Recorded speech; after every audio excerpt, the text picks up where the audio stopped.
नमस्कार। नमस्कार। हमर नाम है ऋतिक आनंद और इनका नाम है हमर तान्या। हाँ भैया, आप सब जानते हैं हम सब अपने कलाकारों के द्वारा एक नुक्कड़ नाटक लेकर आए हैं जिसका नाम है उन्नत बिहारा। भैया, इस नाटक में आप सभी को हम सब दिखाएंगे कि हमारे पहले का बिहार और आज के बिहार में क्या अंतर है। हाँ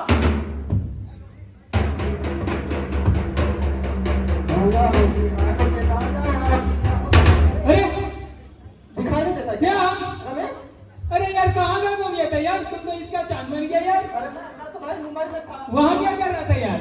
मैं वहाँ बात पूरी कर रहा था। कब आया तुम? अभी अभी आया हूँ। रमेश, तान्या? अरे तान्या? अरे श्याम और रमेश तुम दोनों यहाँ हाँ, कब आए? अभी अभी आया हूँ। मैं भी। श्याम तुम तो IIT कर रहे थे ना। हाँ, मेरा IIT पूरा हो गया है। अब मैं सोच रहा हूँ अमेरिका के बहुत बड़े कंपनी से ऑफर आया है। अब मैं सोच रहा हूँ वहीं जाके फैमिली के साथ शिफ्ट हो जाऊँ। तुम रमेश तुम्हारा क्या चल रहा है। मैं तो एग्रीकल्चर से MA किया हूँ और सोच रहा हूँ कि पंजाब जाके वहीं सेटल हो जाऊँ, क्योंकि यहाँ तो कोई स्कोप दिख नहीं रहा है। हम दोनों के बारे में तो पूछ लिया, अब अपने बारे में बताओ कुछ। मैंने भी MBBS किया है और मैं सोच रही हूँ मुंबई या बेंगलोर जाके सेटल हो जाऊँ। अच्छी बात है। मुंबई जाना, बेंगलोर जाना, हरियाणा जाना, लंदन जाना, अमेरिका जाना। ये रे,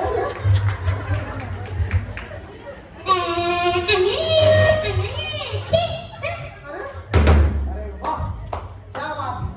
देखिए, एक छोटे से बच्चे को ही पता है कि अपने घर और अपने संस्कृति को छोड़कर नहीं जाना चाहिए। और एक आप है, अगर इस राज्य के हर होनहार और प्रतिभाशाली युवा इसी तरह से बिहार को छोड़कर दूसरे राज्य, दूसरे देश में जाना चाहे तो क्या हमारा बिहार उन्नत बिहार और उज्जवल बिहार बनने का सपना पूरा कर पाएगा? तो सोचिए, आप जैसे सशक्त होनहार और प्रतिभाशाली युवा अगर इसी तरह से अपने मेहनत और अपने सपनों का थोड़ा सा भी हिस्सा इस बिहार को दे दे तो सोचिए हमारा बिहार कितना तेजी से आगे बढ़ सकता है। ये है बिहार की सशक्त नारी जिन्होंने अपनी मेहनत और लगन से MBBS की पढ़ाई पूरी की और उस मुकाम तक पहुंची जहां पहुंचना हर किसी का सपना होता है। अगर आप भी बिहार छोड़ के किसी दूसरे राज्य में बन जाएंगे तो हम जैसी बेटियों को प्रेरणा कौन देगा? आप यहीं रहे, यहीं सेवा करें, क्योंकि आप ही को देखकर हम सीखते हैं कि अगर एक स्त्री चाह ले तो पूरे समाज, प्रदेश दोनों का भविष्य बदल सकती है। आप लोगों की बातें सुनकर मेरी आगे अब हम लोग बिहार छोड़कर नहीं जाएंगे। और हम यहीं रहकर अपना काम करेंगे।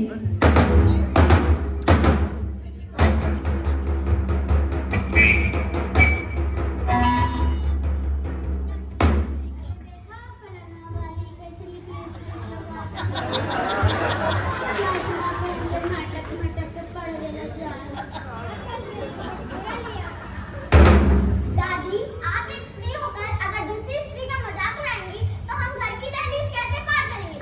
दुनिया क्या कहती है फर्क नहीं पड़ता, उनकी बातों से ज्यादा जरूरी है आप हमारे साथ हैं। आज महिला चांद तक पहुंच रही है, हर क्षेत्र से आगे बढ़ी है, तो क्या हम बेटियां स्कूल या ऑफिस नहीं जा सकते?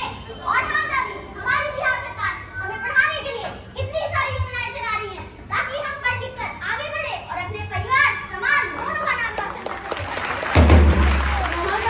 दुनिया क्या कहती है फर्क नहीं पड़ता, कम से कम आप तो हमारे साथ थे। मैं कोई गलत काम नहीं कर रही हूँ, मैं अपना काम कर रही हूँ। बउआ कहार सत्य बात हमरा आँख खोल दे को अब हम केकरो कुछ नहीं बोलबो।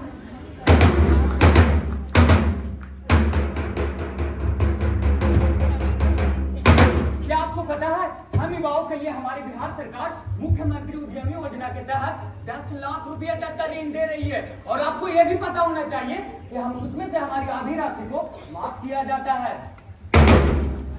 तो आइए हम लोग बिहार में ही रहकर अपना काम पूरा करें और राज्य को आगे बढ़ाएं।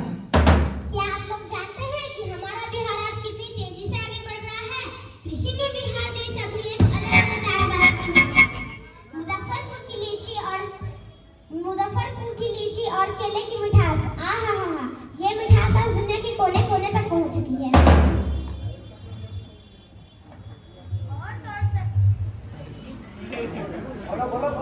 और सड़क अब पुल का भी निर्माण हो गया जिससे गांव-गांव जाने का सफर आसान हो गया। हाँ, और इतना ही नहीं, पशुपालकों के लिए डेयरी फार्मिंग योजनाएं, पोल्ट्री फार्मिंग योजनाएं, पशुधन बीमा कार्यक्रम जैसी सारी कई योजनाएं हमारी सरकार हमें लाभ के रूप में दे रही है।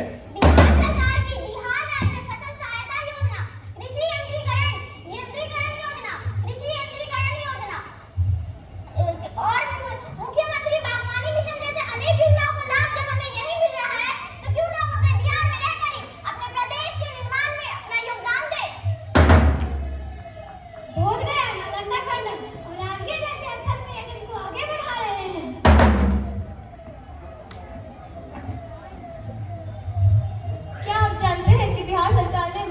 बोर्ड का गठन किया है, जिससे उत्पादकों को काफी लाभ भी मिल रहा है।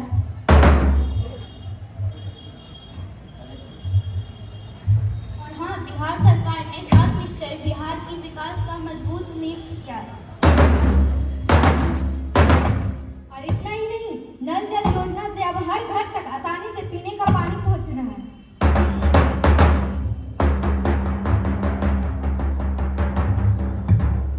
देखा आपने, ये तो समझ गया। और आप तो आइए हम लोग संकल्प लेते हैं कि हम सब संकल्प लेते हैं कि उन्नत बिहार और उज्जवल बिहार के निर्माण के लिए हम युवा पीढ़ी अपने कंधों से कंधा मिलाकर बिहार को आगे बढ़ाने में अपना योगदान देंगे।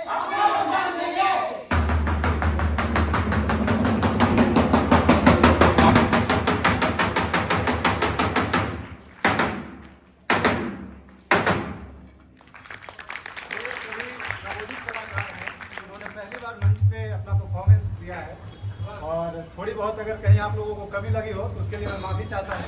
और जो भी अच्छाई है इनकी है, और एक बार जोरदार तालियों से इनका उत्साह बढ़ाएं। इन छोटी छोटी बच्चियों ने इस नाटक के माध्यम से हमें इतना बड़ा संदेश